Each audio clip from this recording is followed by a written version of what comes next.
Bueno, continuamos con la pintura barroca en Flandes, ¿vale? Habíamos visto a la figura fundamental que era Rubens y vimos que tenía unos cuantos seguidores y hay otros que no son seguidores de ese fuego rubeliano, ¿vale? Entre los seguidores que tenéis ahí en la pintura flamenca, os recuerdo que el antiguo Flandes originalmente se divide en el siglo XVI y en el siglo XVII en lo que serían los territorios flamencos que siguen vinculados a la monarquía hispánica, lo que sería más o menos hoy Bélgica y Luxemburgo, y luego veremos a los pintores de las Provincias Unidas, los neerlandeses, ¿vale? Recuerdo, los flamencos son católicos, los neerlandeses son protestantes calvinistas, eso hará ciertas diferencias en la pintura que luego analizaremos, ¿vale?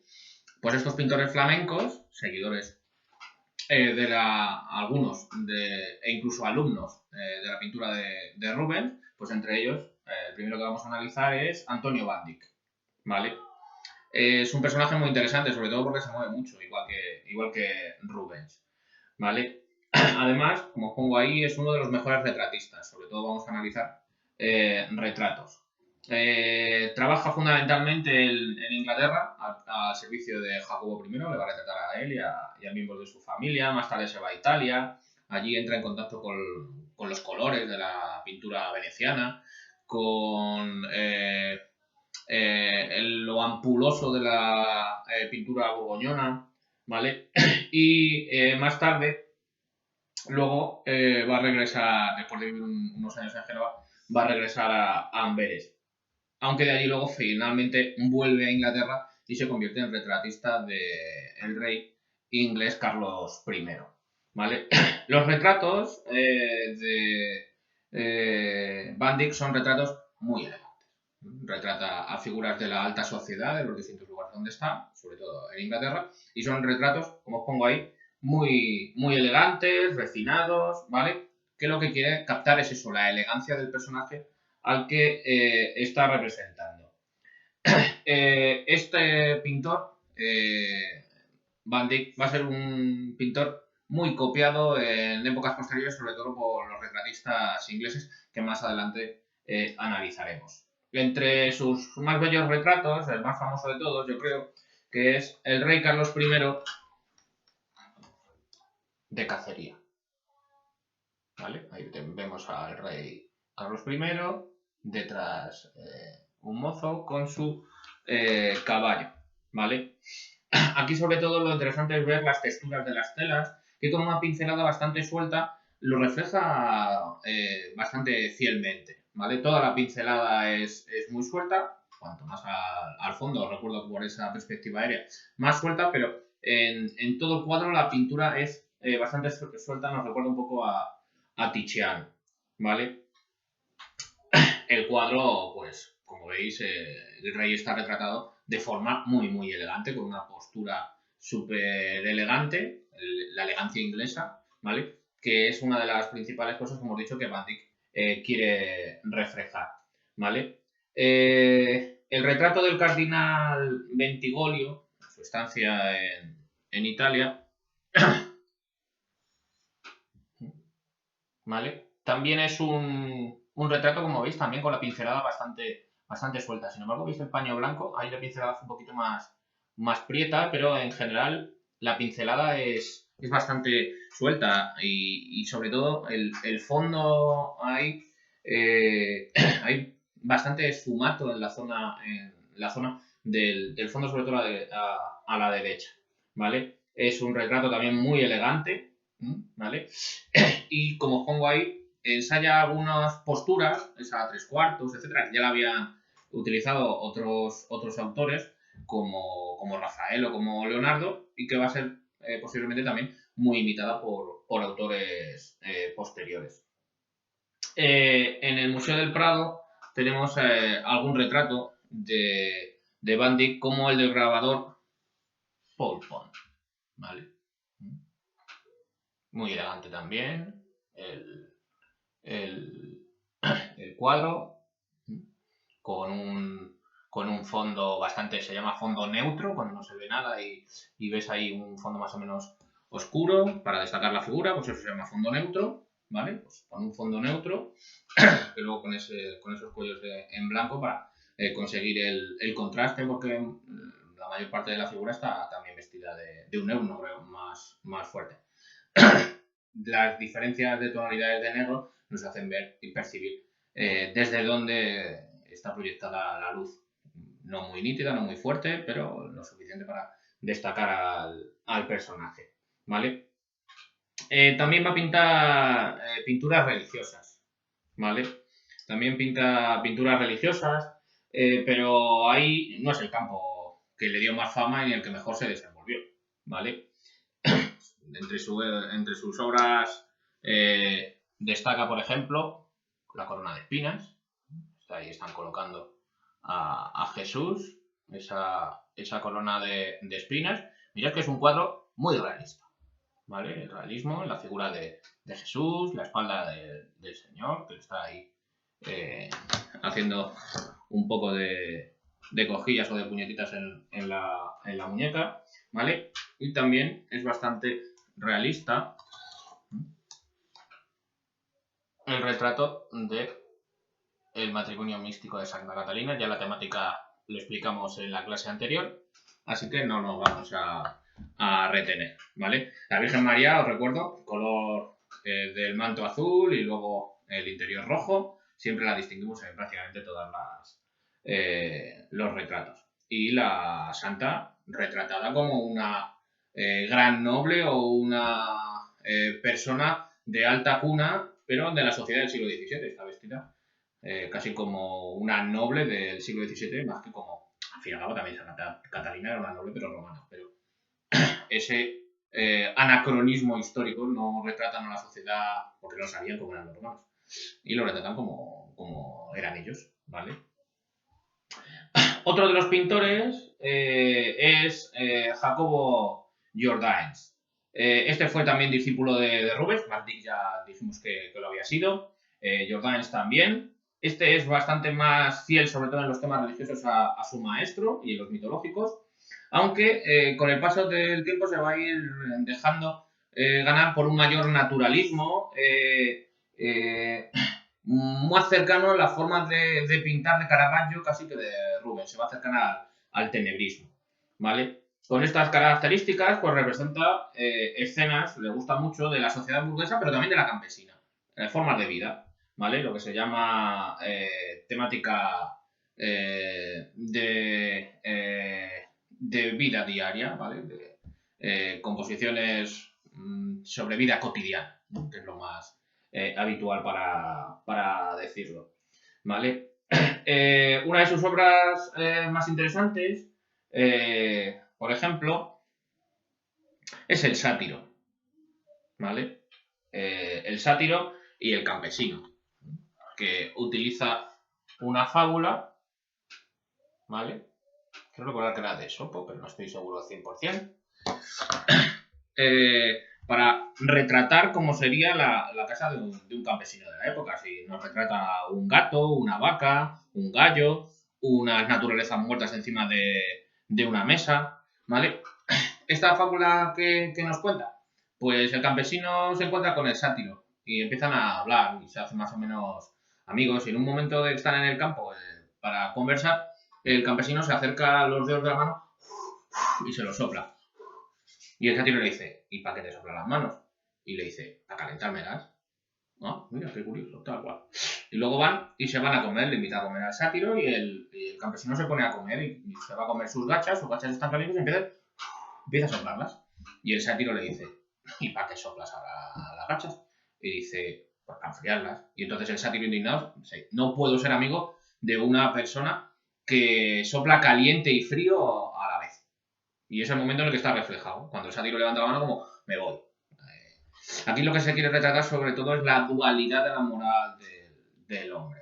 Lo fácil que es ser bueno y malo a la vez. ¿Vale? Es lo que nos retrata con esta fábula. Y es lo que utiliza aquí Jordaens para, al fin y al cabo, retratarnos una escena de género. La temática podía ser eso, tanto vida cotidiana como también un elemento mitológico, estaría ahí mezclado en este cuadro. También es conocido por este retrato del que hizo bastantes versiones. ¿Vale? Hizo bastantes versiones, se llama El Rey Bebé. No el Rey Bebé, ¿eh? El Rey Bebé. ¿Vale? ¿Qué está retratando? Una fiesta, un jolgorio, ¿vale? Temática de vida cotidiana en cuanto a una fiesta o un jolgorio. ¿Qué fiesta es? Era típico en esta zona de los Países Bajos, pues algo muy parecido a lo que celebramos nosotros. El Día de Reyes, os recuerdo, se llama la Epifanía, la fiesta religiosa es la fiesta de la Epifanía o de los Reyes Magos. Pues ahí, aquí en España lo típico es comernos un roscón. Y la tradición manda que dentro de la masa del roscón se esconde un haba. Y quien encuentra el haba, paga el roscón. Menos en mi casa, que da igual quién la elija, lo voy a pagar yo. Y en casa de mis padres, pues algo parecido. Coja quien coja el haba, la voy a terminar pagando yo. ¿Vale? Yo soy el Rey Bebé, por visto. En esta época lo que hacen es lo mismo. Se hace una especie de bizcocho que se come el día antes, ¿vale? Lo que sería la noche previa al día de Reyes. Y quien encuentre el haba paga toda la fiesta. Y se le corona como el Rey Bebé, ¿vale? Todos los demás, claro, de fiesta total. En el cuadro se ha elegido a la persona de mayor edad para que haga de rey. Y los demás serían como sus cortesanos, ¿vale? En medio de la juerga y del jolgorio. ¿Veis arriba? Arriba hay un cartel, ¿vale? En ese cartel hay una inscripción que dice: es bueno estar invitado, si no hace falta pagar. Es decir, está bien ir de fiesta si tú no tienes que pasar por caja, ¿vale? Es para los demás, por eso. Nos vamos a divertir porque el que paga es otro. Pues eso, es un retrato de la fiesta, ¿vale? Es una pintura bastante que evoluciona. Tengo aquí otra versión con colores muchísimo más claros. La pincelada es bastante suelta, ¿vale? En los dos casos. Pero hay versiones más abocetadas y menos abocetadas, ¿vale? También es suyo un cuadro bastante conocido que es el de los músicos ambulantes. Que aquí la pincelada es súper suelta. Súper suelta la pincelada.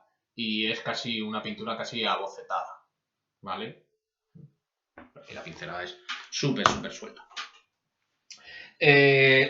Pasamos a la pintura neerlandesa, es decir, la pintura de los pintores que viven en las Provincias Unidas, esas provincias que se van a independizar de la monarquía hispánica en 1648, os recuerdo, Tratado de Utrecht.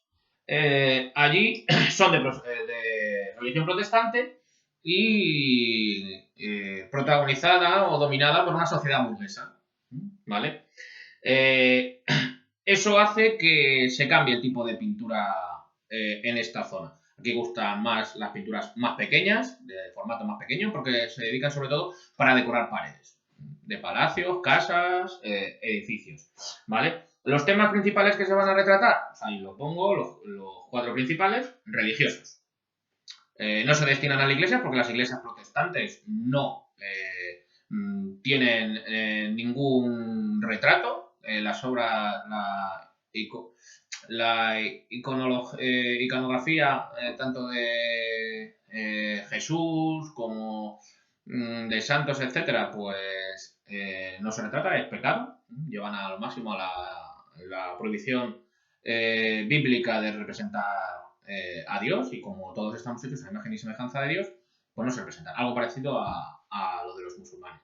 Algunos hacen algún retrato de figuras, sobre todo de Jesús. Os recuerdo que los protestantes, los calvinistas, no creen ni en la Virgen ni en los santos, ¿vale? De Jesús o alguna cosa de alguna figura del Antiguo Testamento, pero es simplemente pequeños retratos, pequeñas pinturas para, sobre todo, concentración o reflexión en tu casa, ¿vale? Más que en la iglesia.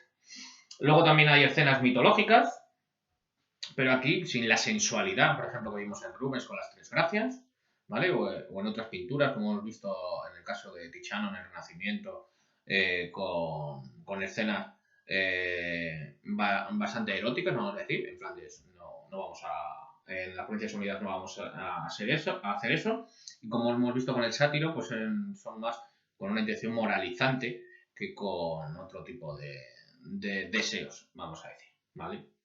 También se representa la vida de la burguesía, ¿vale? Se representan imágenes de sus actividades diarias en el interior de las viviendas. Vamos a ver cómo es la vida, la vida cotidiana de un burgués. También se retratan las calles de las ciudades, bodegones que reflejan la riqueza de las Provincias Unidas con la comida, los floreros, ¿vale? También hay paisajistas que se dedican a retratar paisajes, ya sean rurales o incluso marinos, ¿vale? Que van a ser previos al retrato paisajístico que vemos de los románticos ingleses, ¿vale? Es decir, lo que se retrata es, como pongo ahí, una visión agradable de la vida de aquella sociedad. Y luego, por último, el retrato, ¿vale? Un retrato austero. Y aquí una característica especial es que hay un autor, sobre todo, que luego veremos en Rembrandt, que se especializa en los retratos de grupo. De grupos, veremos, bastantes retratos de grupos, más que de una persona única, de grupo. Lo pagan entre todos y así les sale más a cuenta, ¿vale? Pues eso, vamos a empezar con los autores y el pintor fundamental del barroco de las Provincias Unidas es Rembrandt, ¿vale? Rembrandt van Rijn. Es uno de los grandes pintores, no solo del barroco, sino de la pintura universal, ¿vale? Nace en Leiden, es hijo de un molinero, pero le ven pronto a actitudes, con lo que se va a la universidad y luego se mete en distintos talleres como aprendiz, ¿vale? Trabajó, por ejemplo, en el taller de Peter Lachmann, que es un pintor seguidor de Caravaggio, ¿vale? En el 1634 se casa con Saskia van Uylenburg, perdón mi pronunciación, ¿vale? Que va a ser modelo de muchas de sus obras. Aparece en bastantes de sus obras, ¿vale? En ese momento de su boda ya vive en Ámsterdam y allí va a tener bastante éxito como pintor, sobre todo de retratos. A partir, sin embargo, de 1659 empiezan a gustar otros pintores a destacar y se empieza la gente a olvidar de Rembrandt, ¿vale? Al final va a morir solo, olvidado e incomprendido. Rembrandt va a ser también un pintor muy polifacético, como lo fue Rubens, y es mejor analizarlo por los diferentes temas que va a ir pintando, igual que hicimos con Rubens o con Tiziano, pues con Rembrandt también lo vamos a ir dividiendo por los temas que fue tocando, ¿vale? En cuanto al retrato, destaca sobre todo, como os he dicho antes, por los retratos colectivos. En 1632, el doctor Tulp le encarga un cuadro que él tituló Lección de Anatomía del doctor Tulp, que es el que había pagado el cuadro. Y ahí tenemos al doctor Tulp con sus alumnos, incluso alguno tomando apuntes, ¿vale? En una clase en la que están diseccionando un cadáver, ¿vale? Están diseccionados para enseñarle a sus alumnos las distintas partes del cuerpo humano, ¿vale? El doctor Tull está diseccionando ese trabajo y los alumnos, pues ahí, en distintas actitudes, algunos incluso miran más al retratista que a la lección. Algunos años más tarde va a pintar un cuadro muy similar, que se llama Lección de Anatomía, pero esta vez del doctor Gellman. Y hemos retratado al doctor y cómo tenemos un cadáver más o menos abierto por el estómago y también le están retirando la carne del cerebro, ¿vale? Que se empieza más o menos a ver cómo le están abriendo la cabeza para enseñar cómo es un cráneo, cómo es un cerebro, ¿vale? Sin embargo, el cuadro o el retrato más conocido de grupo de Rembrandt es Ronda de Noche. La Ronda de Noche. Este es el cuadro más famoso y más conocido de Rembrandt. Y si alguno cae de Rembrandt en un examen, sería este. Es bastante complejo de analizar, de todas formas, también este cuadro. Aquí dominan Mirad las lanzas. Domina una diagonal, paralela otra diagonal con el fusil, y luego esta bandera hace otra diagonal, ¿vale? Con lo que ahí se cruzan diversas diagonales, para dar esa sensación más de inestabilidad. Al fin y al cabo, supuestamente están andando, haciendo la ronda de orden público por las calles, ¿vale? Se cree, no está totalmente seguro, que se trata de la compañía de milicianos comandada por Franz Baninkock, el capitán, eso que está en primer plano, ¿vale? Y da la orden de marchar al alférez William van Ruitenburg, que está a su lado, ¿vale? Juntos los dos en primer plano, ¿vale? Detrás, con los 18 integrantes de la compañía, que se sabe que pagaron de una media de 100 florines, que es un dinerito bastante importante en la época, para aparecer ahí retratados, ¿vale? Pues ahí es el momento en el que la compañía está formando para empezar la ronda, para pasear por la ciudad, para mantener el orden público. Además, en el cuadro luego aparecen 3 niños corriendo y un perro para animar y movilizar todavía más la escena. Rembrandt también trabajó el autorretrato, se retrató bastante a lo largo de su vida. Como es un retrato para él, se siente más libre, con lo que la pincelada todavía va a ser más abocetada, más suelta, más pastosa incluso, ¿vale? Vemos que lo vamos a ir viendo envejecer paulatinamente a lo largo de bastantes juegos que voy a enseñar, y en el denominador común lo que aparecen todos es una luz bastante plácida y una mirada bastante penetrante del autor, ¿vale? Juega con los contrastes lumínicos, no tan violentos como Caravaggio. La luz más o menos es dorada y envuelve pues todos los objetos con dulzura, ¿vale?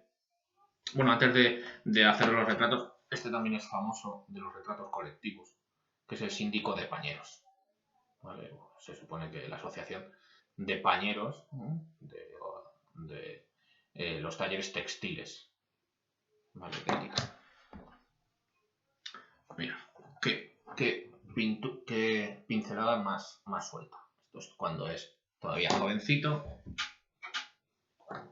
un poquito más maduro, esa luz rojiza, anaranjada que le envuelve. Ya un poquito más mayor, aquí la pincelada, sin ser completamente prieta, es un poquito más prieta que lo que hemos estado viendo en los dos retratos anteriores.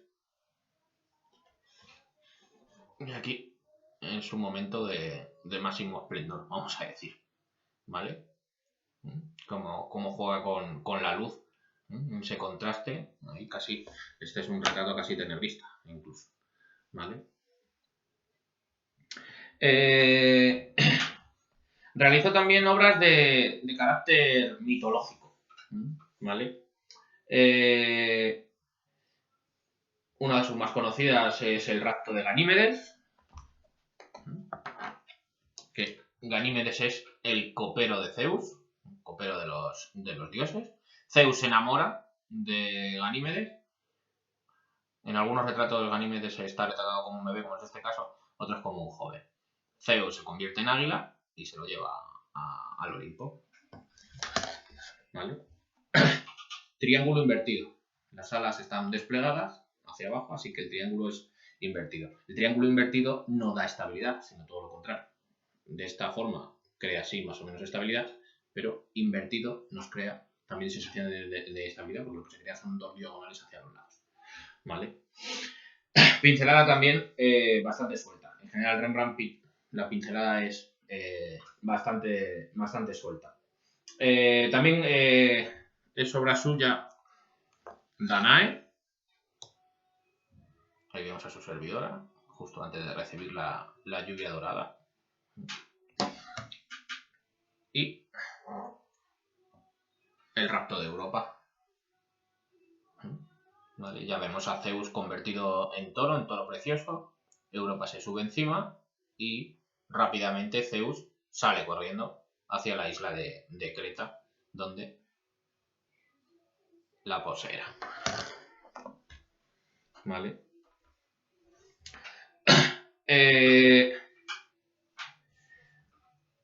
También cultiva la temática religiosa y sobre todo va a retratar temas del Antiguo Testamento, ¿vale? Se detiene en los ropajes, en los entornos.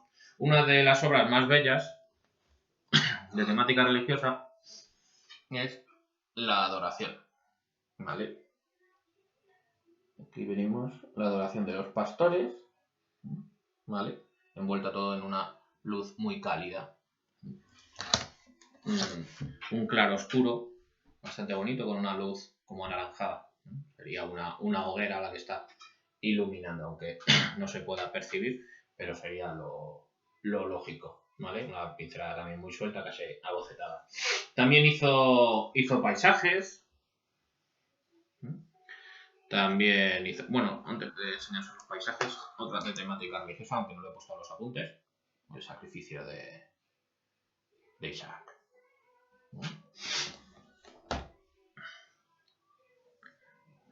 Y pintó también paisajes, también muy abocetados, con pincelada muy suelta, con la utilización de la perspectiva aérea, ¿vale? Ahí ese es el que os he proyectado, es el que os pongo ahí de paisaje con castillo, naturalezas desbordadas, inhóspitas, ¿vale? Pinta otro tipo de paisajes, con bosques, campos, interpreta de manera bastante personal. También me pinta naturalezas muertas y es famoso sobre todo por la pintura de El buey desollado. Es un cuadro que se adelanta bastante a su tiempo, prácticamente 2 siglos, porque lo importante no es el retratar el buey desollado, sino cómo cambia la percepción de ese buey desollado a las distintas horas del día según cómo va cambiando el sol y le va dando luz desde distintas formas. Es decir, analiza la luz sobre los objetos, cosa que será el centro de interés fundamental de los impresionistas franceses del siglo XIX. ¿Vale? Así que es un adelantado a su tiempo. Mirad, aquí está el buey desollado y de él pinta pues distintos retratos pues analizando la luz. Mirad, uno de una hora diferente, no sé si anterior o posterior, pero como la luz le da de otra forma, pues lo pinta.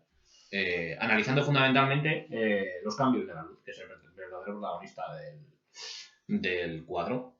Rembrandt también va a ser un famoso grabadista, ¿vale? Utiliza la técnica del grabado, hace planchas de metal y de madera que luego puede ir vendiendo.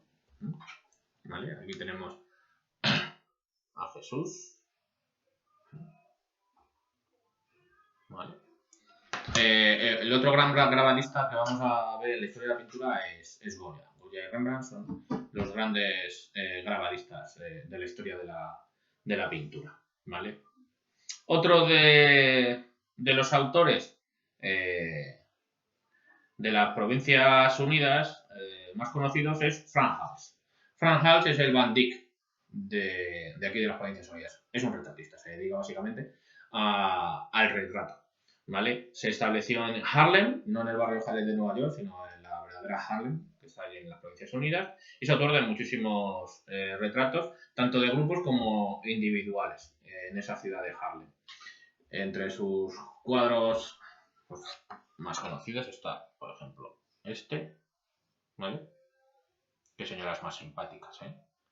Son las regentes, o las que regentan, el asilo de ancianos, ¿vale? Estarían súper contentas, ¿vale? Las regentas del asilo de ancianos de Harlem. Más tarde se dedica sobre todo a hacer retratos de figura única de personajes notables de la ciudad, con un estilo muy rápido, pincelada bastante suelta, muy colorista, abocetado. Va a pintar mendigos, niños, personajes de la calle también, ¿vale? Aparte de la sociedad burguesa. Aquí uno de los retratos que a mí más me gusta, que vienen en muchos libros de texto, es La gitana, de Frans Hals. ¿Vale? En estos normalmente cuando retrata a estos personajes de la calle no son para clientes, son más para ellos o para venta no demandada, ¿vale? Sino que oh, me gusta, me lo llevo. Con lo que su pintura es muchísimo más fresca y muchísimo más libre, ¿vale? Cuando se dedica a retratar personajes de la alta sociedad, pues tiene que ser más cuidadoso, ¿vale? Porque depende su salario de, de cómo le pinte, con lo que hay toda la pincelada va a ser un poquito más prieta y más menos analizando otras realidades o libertades, ¿vale? Otro de los grandes autores, personalmente a mí es uno de los que más me gusta, Vermeer de Delft, que es bastante famoso sobre todo por una película y un libro basado en uno de sus cuadros que luego veremos. Maneja la luz con extraordinaria maestría, sobre todo va a retratar interiores y ahí recoge pues toda la intimidad y la placidez de la vida burguesa, ¿vale? En sus cuadros de interior. Son escenas normalmente gratas, refinadas, nada de violencias, ni nada de sufrimientos ni padecimientos. Son burgueses y viven bien, ¿vale? Su pincelada va a ser a diferencia de lo que hemos estado viendo hasta ahora, su pincelada va a ser bastante prieta y detallista, seguidora de los antiguos primitivos flamencos, ¿vale? Es un pintor que en cuanto a su pincelada es diferente al resto de pintores, pero también en cuanto a su religión, porque Vermeer es católico. Dentro de un mundo protestante, él es católico, ¿vale? En el primer cuadro que os pongo ahí, el vaso de vino, pues refleja que prácticamente el tiempo se ha congelado. ¡Pum! Como si fuera una foto. Vemos al señor que se acerca a una jarra con la intención probablemente de rellenarle el vaso que la señora se está bebiendo. Es un interior de una casa, mira qué vidriera más bien retratada, los suelos, ¿vale? E incluso la calidad de la copa, que brilla en la cara de la mujer mientras bebe, ¿vale? Ha sido captado el momento, el mobiliario, etcétera, etcétera, todo con una fidelidad asombrosa, ¿vale? Otro de sus cuadros más famosos es El arte de la pintura, en el que retrata.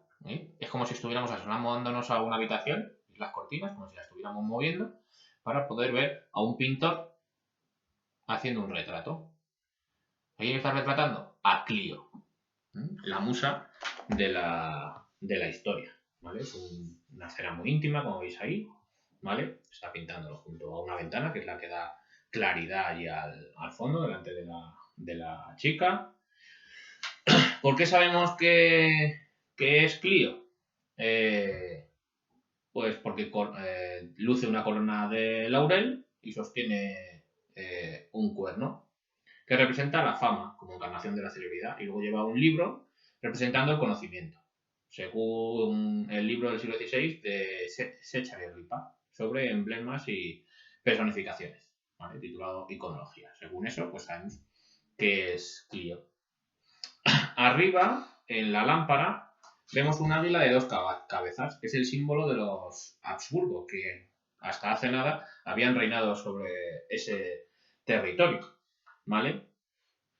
Y que ese candelabro central, con ese águila bicéfala, pues estaría representando la fe católica, que ha sido desplazada, ¿vale? De allí. Como os he dicho, Vermeer era el único católico de los pintores en unas provincias unidas predominantemente protestantes. La ausencia de velas en ese candelabro sería eso, la eliminación del catolicismo de ese territorio, ¿vale? Otras obras suyas, pues la bordadora,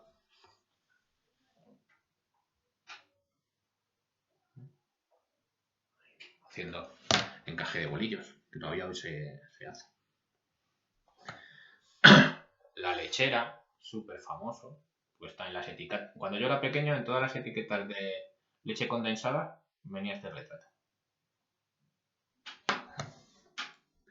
La lechera, el oficial y la muchacha riendo. ¿Habéis visto como la ventana ilumina a la chica, a la mujer, y supuestamente al otro lado del hombre, que como está de espaldas a nosotros, estaría también en contraria a la luz y por eso está prácticamente en tinieblas, ¿vale? Como veis, en casi todos los cuadros aparece un mapa al fondo. Normalmente retratan algunas de las provincias que formaban parte de las provincias unidas. Otro de los cuadros más conocidos es ese que os he dicho, que tiene un libro y que tiene luego una película, está inspirado en ese cuadro, que es La joven de la perla, por el pendiente. Tiene en forma de perla, ¿vale?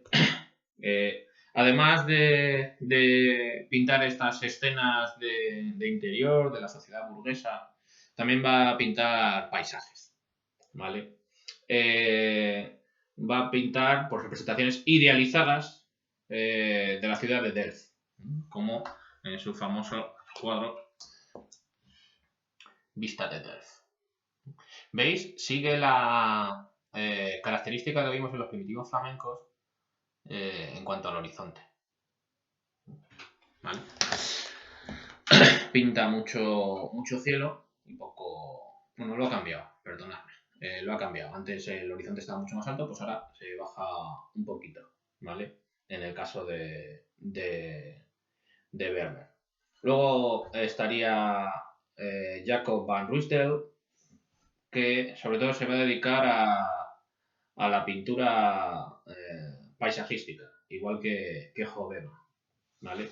Ruysdael tiene una manera muy serena y apacible de entender la naturaleza, paisajes